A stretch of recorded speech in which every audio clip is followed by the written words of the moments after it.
Bismillahirrahmanirrahim. Assalamualaikum warahmatullahi wabarakatuh.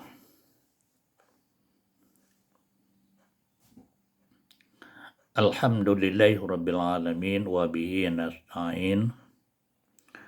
Wassalatu wassalamu ala sayyidina Muhammadin wa ala alihi wa sahbihi ajma'in. Rabbi shrah li sadri wa yassir li amri wahlul 'uqdatam min lisani yafqahu qawli.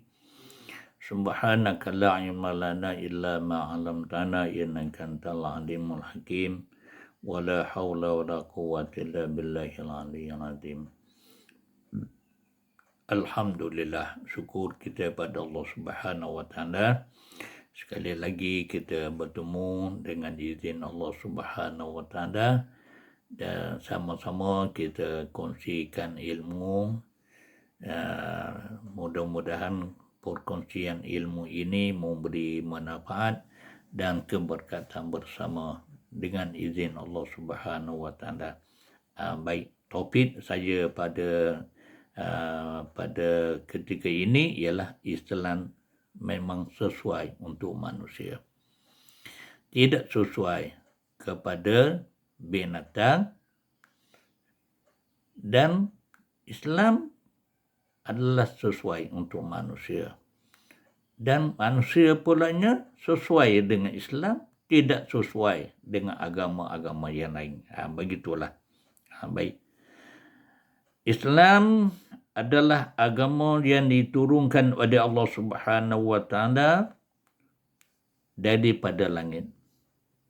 Maknanya Islam bukan ciptaan manusia. Islam adalah ciptaan Allah Subhanahu wa taala.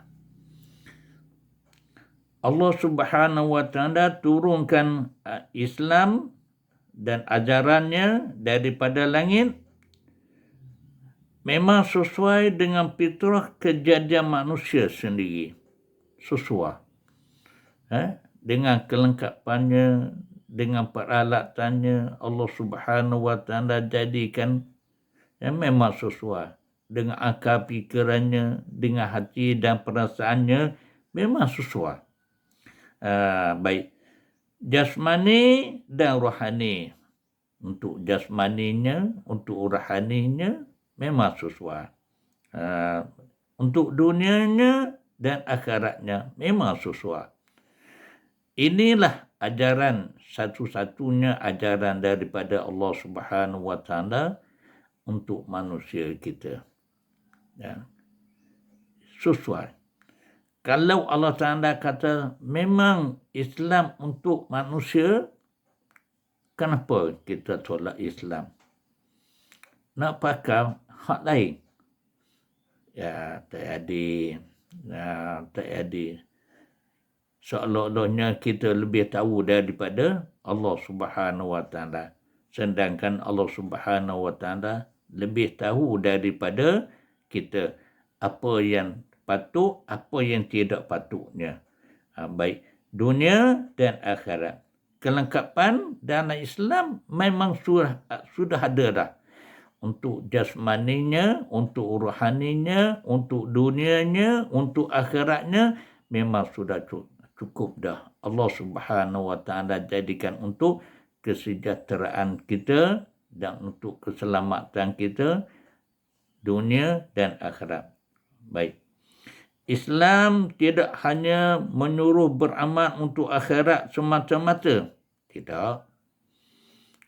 Bukan untuk akhirat semata-mata. Dan tidak juga untuk dunia semata-mata.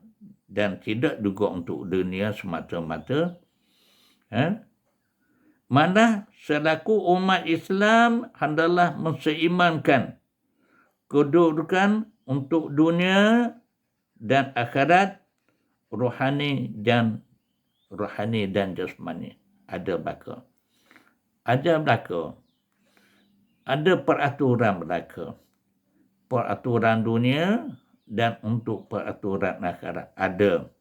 Untuk jasmaninya, untuk rohaninya, ada belaka dah. Ada. Untuk kita ni memang ada dah. Kalau kita buat contoh satu main bola sepak lah, main bola. Kalau main bola sepak, kalau tak ada peraturan dia, boleh nyakit boleh nyakit. Boleh nyakit. Masa tak tahu masa, offside tidak offside, boleh nyakit Banyak tu penyakitnya. Berkocok pun ada, pakai keting pun ada, banyaklah. Bila tidak ada peraturan undang-undang, tidak ada peraturan cara permainan. Pengadil tak ada dah. pengadil tak ada dah. Hilang dah pengadil. Jadi main cari penyakit. Cari penyakit lah. Jadi oleh sebab itu, kita sebagai manusia ada peraturan-peraturannya lengkap untuk kebaikan dunia dan untuk kebaikan akhirat, untuk jasmani kita dan untuk rohani kitanya, semata-mata untuk kesejahteraan kita dunia dan akhirat. Baik, demikianlah ayat-ayat yang ada di dalam Al-Quran. Ayat di dalam Al-Quran sungguh banyak. Satu daripada ayatnya ialah ada di dalam surah Al-Jumu'ah ayat 10. فَإِذَا قُضِيَتِ الصَّلَاةُ فَانْتَشِرُوا فِي الْأَرْضِ وَابْتَغُوا مِنْ فَضْلِ اللَّهِ وَاذْكُرُوا اللَّهَ كَثِيرًا لَعَلَّكُمْ تُفْلِحُونَ. Kemudian, apabila telah selesai kamu daripada sembahyang, lepas sembahyang, maka bertemparanglah kamu di muka bumi untuk menjalankan urusan masing-masing. Kerjalah. Masing-masing ada kemahiran. Ada. Kemahiran tu ada. Malah, nok. Gaji dengan nok. Gaji dengan malah. Itulah menjadi matlamat yang ada pada manusia. Kalau malah, nasi tak sampai mulut. Kalau rajin, rezeki duduk jauh pun sampai mulut. Itu dia. Rajin dengan malah. Rajin dengan malah. Bersabarlah di muka bumi untuk mencari rezeki daripada Allah Subhanahu Wa Taala. Carilah rezeki. Diberikan kepada kita sendi-sendi yang ada pada tubuh kita, 360 sendi ada pada kita ini, kita gunakanlah untuk mencari rezeki daripada Allah Subhanahu Wa Taala. Sekadar yang mampu kepada kita, tak mampu tu tak mampulah. Yang sekadar kemampuan untuk kita, kita usaha dah dengan sebaik-baiknya. Kita gunakan untuk kita gunakan. Jangan pula kita malah benda tu ada tapi malah tak ada lah.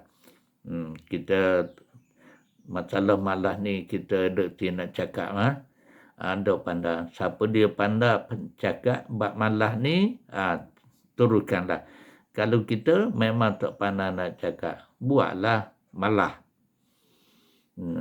Kinanok dah berada malah. Ikan ada sianglah malah. Kita nak caralah. Tak nak cakap. Kalau benda malah ni tak pandai nak cakap. Kalau benda tu mari daripada jin, jadi belaka. Pisang jadi jepuk. Kalau rajin ke, begitulah. Pendek katanya banyak perkara lah. Benda yang datang daripada sifat kajin ni banyak pasal lah. Baik. Jadi teruskanlah urusan masing-masing, bekerja di muka bumi dan carilah rezeki daripada Allah Subhanahu Wa Taala. Dengan limpah kurnia Allah Subhanahu Wa Taala, ada dapat rezeki. Sungguh kita yakin bahawasanya atas gerak kerja je. Kalau kerja tu boleh adalah kulum muyassarul lima khuliqallah. Tiap-tiap seorang ada kemahiran Allah Ta'ala beri pada dirinya, ada kemahiran dia, ada bukan tak ada, ada. Baik, oleh sebab itu kita lepas daripada kita semayang, kita carilah rezeki daripada Allah Subhanahu Wa Ta'ala. Itu menunjukkan hak jasmani. Jasmani untuk kita dunia. Jasmani kita kena bergerak lah. Jasmani, tubuh badan kita, gerak geri kita gunakanlah sendi, 360 sendi Allah Subhanahu Wa Ta'ala berikan kepada kita. Kita gunakan. Guna dengan sebaik-baiknya.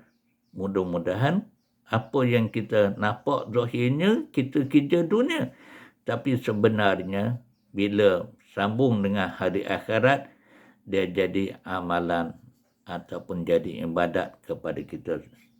Ibadat kepada kita, itulah menjadikan dua cantuman dunia dan akhirat. Tu dia. Baik.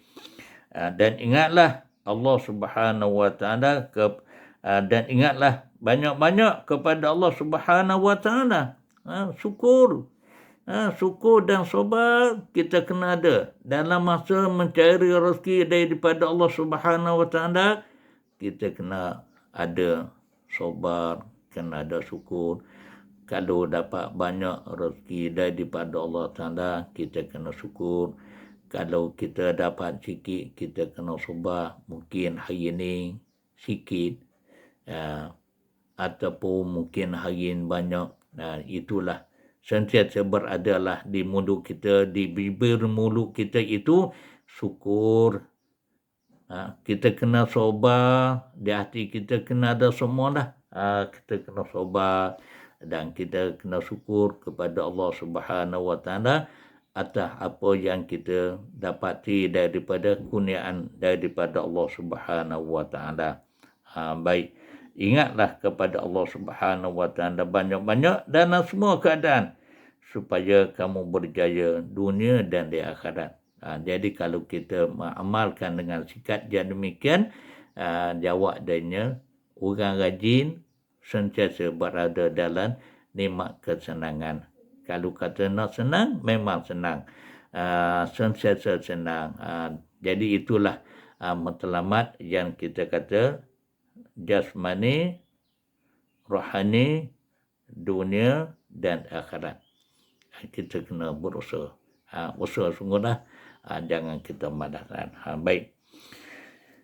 Islam mengandungi bermacam-macam peraturan yang ditujukan khas kepada manusia sesuai dengan fitrah manusia yang hidup di dua alam. Islam mengandungi bermacam-macam. Apa yang kita dipahamkannya, macam-macam ini adalah mengikut fitrah manusia. Kalau kita kata makan, kalau kita kira makan, manusia makan, binatang makan. Tapi oleh kerana manusia ini perlu kepada makan, kalau tak diajar, makan manusia macam binatang lah. Tapi oleh kerana manusia ini perlu diajarkan, perlu ajar, maka Nabi kita SAW mengajar manusia makan, semoga makan manusia itu jadi ibadat. Jadi ibadat. Jadi apa yang kita nak buat itu ada mengandungi pengajaran. Bukan setakat nak semayang saja ajaran daripada Rasulullah, bahkan makan pun ada ajaran. Rasulullah SAW telah memerintahkan kepada kita mengikut akan seluruh ajaran Islam. Bukan dua, tiga, habislah dua. Tak. Seluruh ajaran Islam itulah perbezaannya di antara kita dengan manusia yang tidak beriman kepada Allah Subhanahu Wa Taala. Dia ada beza. Manusia, saya sebut manusia ni manusia yang tidak beriman. Bukan kata macam binatang dah. Kalau binatang tu memang lain sungguhlah. Manusia yang beriman, manusia yang tidak beriman, manusia yang beriman kepada Allah Subhanahu Wa Taala memang ada beza. Ada beza. Beza inilah yang memberikan pengertian yang cukup banyak untuk kita, untuk pengetahuan kita supaya manusia faham akan kelas-kelas manusia yang beriman dan manusia yang tidak beriman. Jadi kalau perhati tengok, lain. Memang lain. Daripada Al-Quran sendiri menyatakan bahawasanya orang beriman dan orang yang tidak beriman itu adalah lain. Dengan keadaan yang demikian. Maka kita sebagai manusia hendaklah kita masuk dalam golongan orang-orang yang beriman.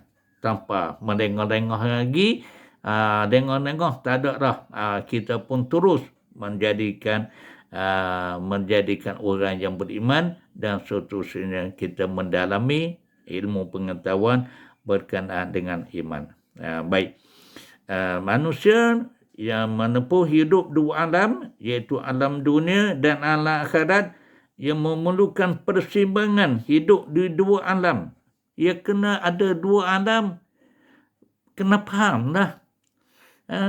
Hidup dua alam yang pertama alam dunia. Alam akhirat soal lagi. Alam akhirat soal lagi. Ada lagi satu alam lagi. Lepas alam dunia kita ni ada selagi alam akhirat. Untuk kita bersama-sama berada di sana. Ada. Bukan tak ada. Mesti ada. Yakin. Bukan kata insya-Allah. Bukan. InsyaAllah ni benda yang lain. Kalau benda ni yakin, mesti yakin dah. Bukan insyaAllah lagi dah. Alam akhirat mesti ada. Ada. Allah Subhanahu Wa Taala menjadikan rukun iman. Sebahagian daripadanya ialah wajib kita percaya bahawasanya hari akhirat pasti ada. Bukan insyaAllah. Tu dia. Jadi kalau kita ini hidup bermacam-macam dengan cara-caranya, kita fahamlah bahawasanya kita akan sampai kepada hari akhirat sebagai menerima ataupun menerima keputusan daripada Allah Subhanahu Wa Taala daripada amalan-amalan kita. Kita kena perhatilah. Kena berhati-hatilah amalan kita. Apa yang kita buat, apa yang kita lakukan, kita kena berhati-hati. Silap-silap, makan diri sendiri. Kalau betul, bertuahlah, beruntunglah. Beruntung apa yang kita lakukan dalam dunia, keuntungan balik pada diri kita. Kalau tidak, makan diri sendiri. Itulah yang kita perlu jaga-jagalah kepada diri kita dengan ajaran Islam. Baik. Selaku orang Islam, sama-sama mengingati di antara satu sama lain. Islam selaku agama fitrah menggesa umat manusia berusaha mencari harta kekayaan yang telah dilimpahkan oleh Allah Subhanahu Wa Taala. Suruh cari kaya.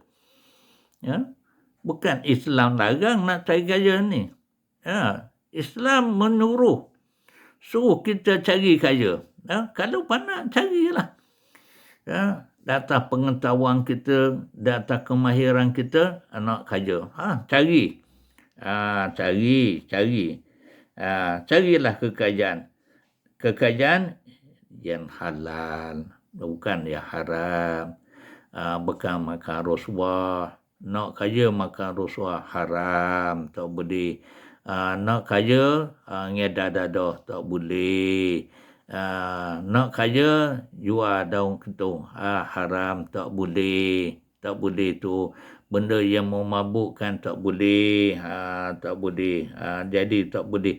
Perkara-perkara yang bertentangan dengan syariat dan juga bertentangan dengan peraturan-peraturan kita manusia, jangan, tak boleh.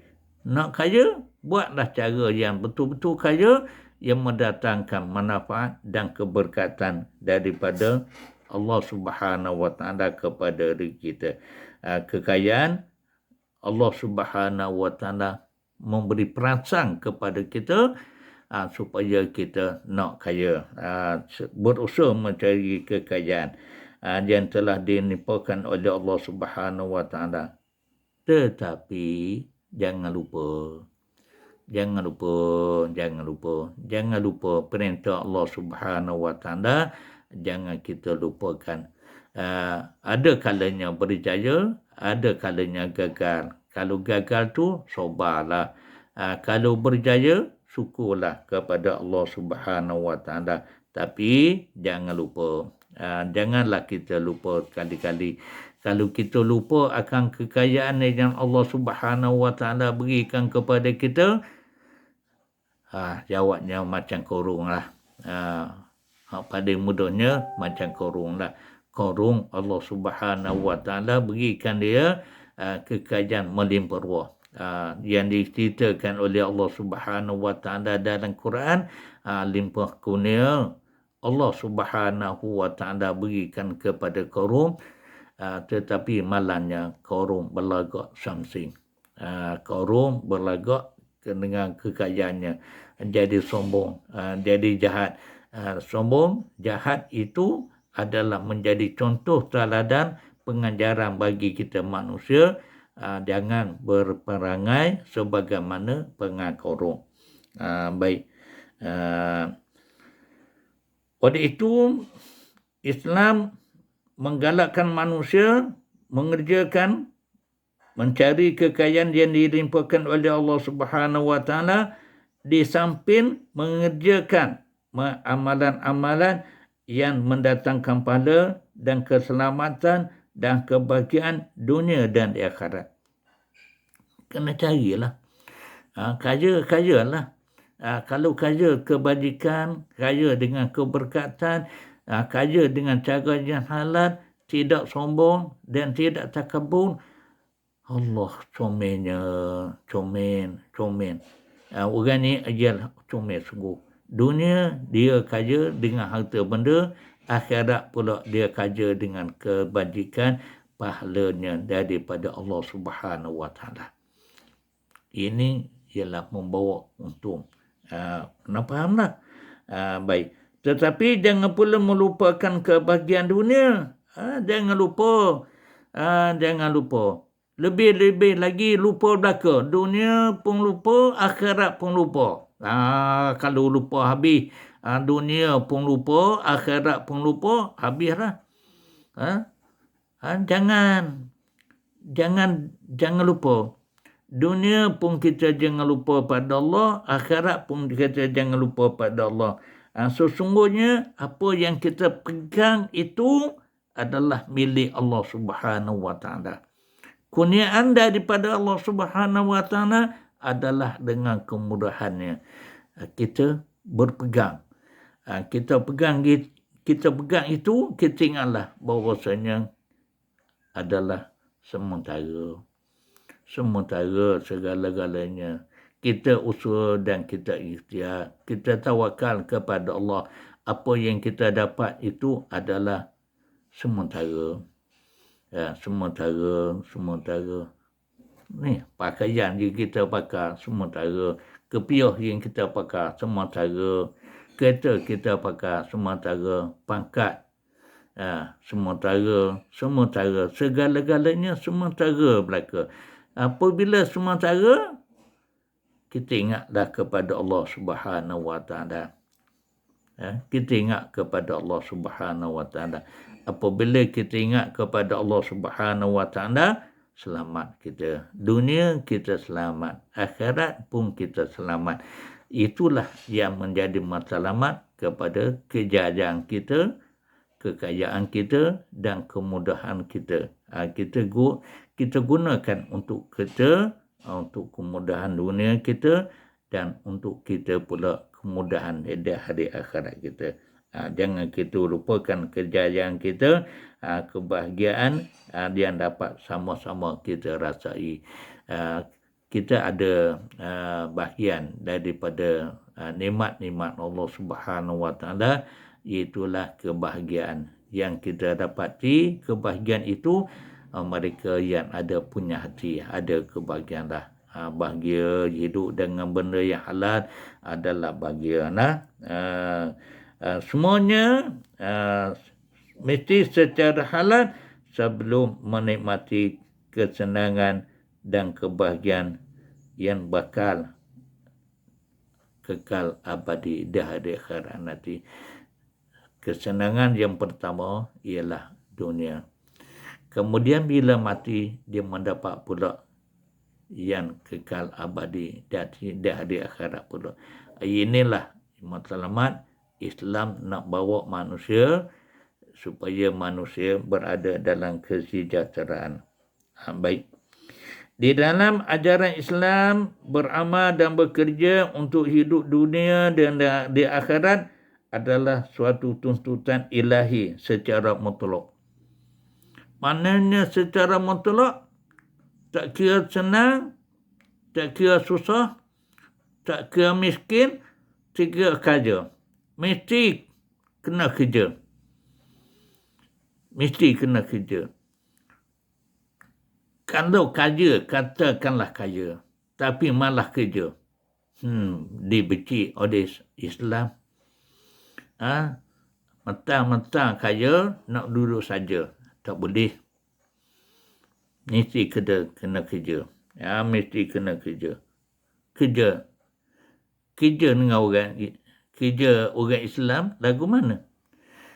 Orang kaya, cara kaya. Orang miskin, cara miskin. Kerja, tetap bekerja. Nak kata nak duduk saja, tak boleh. Tak boleh. Tak boleh. Sama sekali tak boleh. Dia ada tuntutan daripada ajaran Islam, hak kaya, cara kaya, miskin, cara orang miskin. Itu dia. Hatta kepada para nabi-nabi alaihi wassalatu wassalam dan juga para rasul-rasul alaihi wassalatu wassalam, para sahabat dan juga pada salafus soleh juga untuk ada kerja-kerjanya daripada perintah Allah Subhanahu Wa Taala untuk dia beramal untuk dunia dan untuk akhirat. Ada. Ada. Kalau kata Imam Syafi'i, ada berniaga, ada membela kambing, ada bela kambing, ada. Pendek katanya memang ada. Nabi Musa bela kambing. Nabi kita sallallahu alaihi wasallam berniaga. Semuanya kena kerja.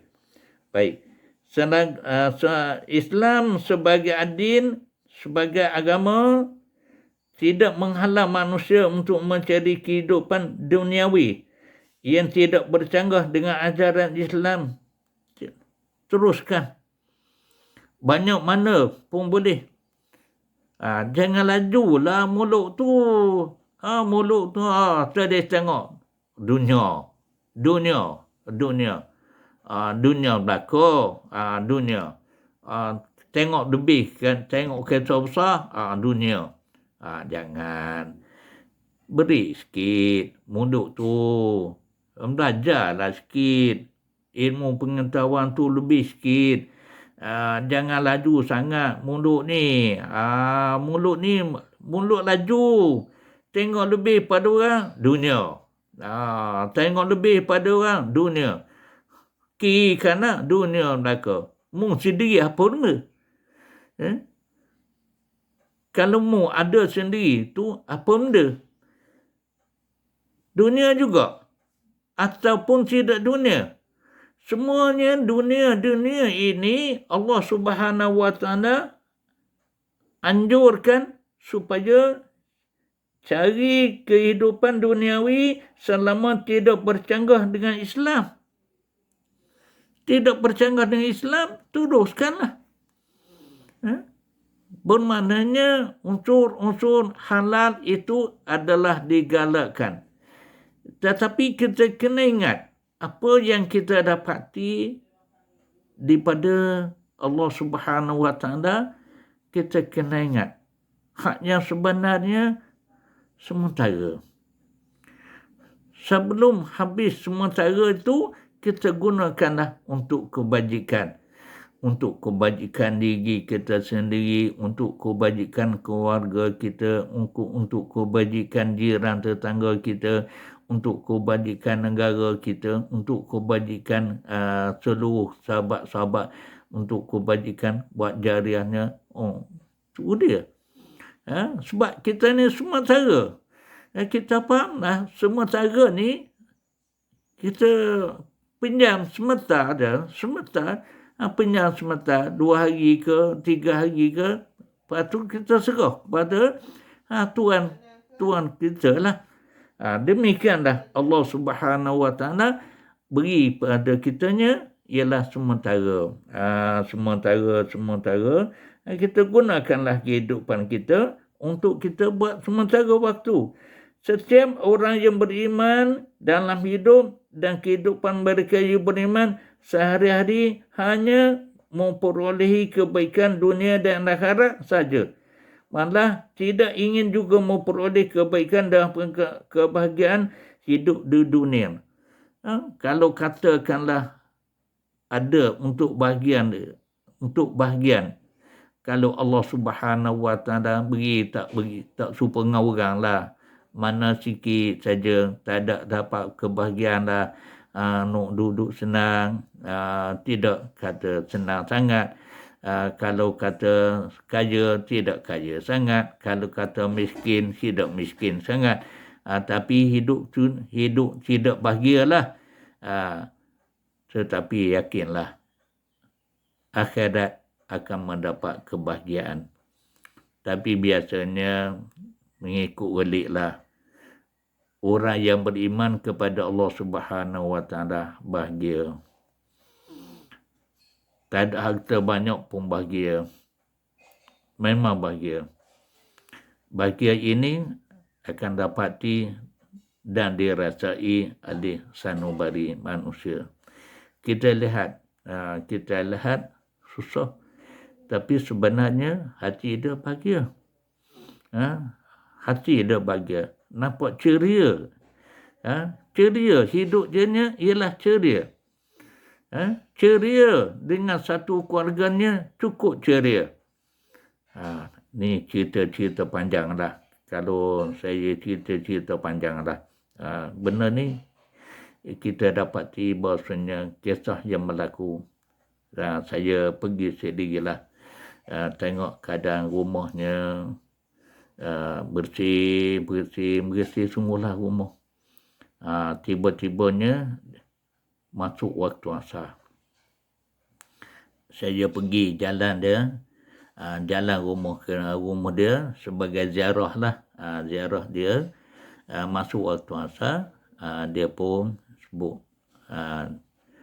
dia ajak panggil semayang naik ke atas. Rumah dia 2 tingkat. Naik ke atas. Saya pun naiklah rumah. Dia dipersilakan naik. Saya naik pergi semayang asar. Terkejut saya tengok. Tempat semayang khusus untuk ahli keluarga dia. Ahli keluarga dia. Saya banyak cakap. Saya diminta jadi imam.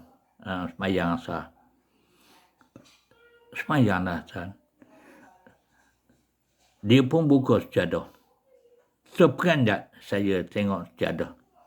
Sejadah tu ada bekas kaki dah. soyok. Orang kata berlubang dah. Bekas kaki kita pijak, bekas lutut kita, dan tangan dan dahi memang tumbuh belaka dah. Allah ya Rabbi, saya mengeluh tengok Allah. Saya minta, bila saya tengok keadaan sejadah dia demikian, saya kata tukarlah sejadah baru, jual kepada saya sejadah yang ada ni. Dia tak jual, dia tak akan tukar, tak jual dan tak akan tukar. Selama-lamanya dia tak jual dan selama-lamanya dia tak tukar sejadah. Allah ya Rabbi, siapa berlubang, kaki bekas pijak, lutut bekas sujud kepada tempat sujud, tangan dia tempat sujud tu, pendek kata 7 bekas tu ada tanda-tanda kesan. Bahasanya ini dia yang saya kata boleh dikatakan iktibar, ambil pengajaran daripada orang yang beriman kepada Allah Subhanahu Wa Taala. Tapi saya tak katalah depan mata, tapi saya kata dalam hati, Allah ya Rabbi, bagi seluruh ahli keluarganya, ialah bagi semuanya mengamali dengan membaca Al-Quran. Ada Quran seseorang, tempat semayang tu ada Quran, ada Quran. Mungkin dia sendiri mengajar Al-Quran anak-anaknya selepas semayang maghrib ataupun membuat tazkirah selepas semayang isyak dan sebagainya ada. Ini dia saja dapat saya gambarkan bahawasanya orang beriman tetap bahagia. Orang beriman berhati bahagia. Kada kira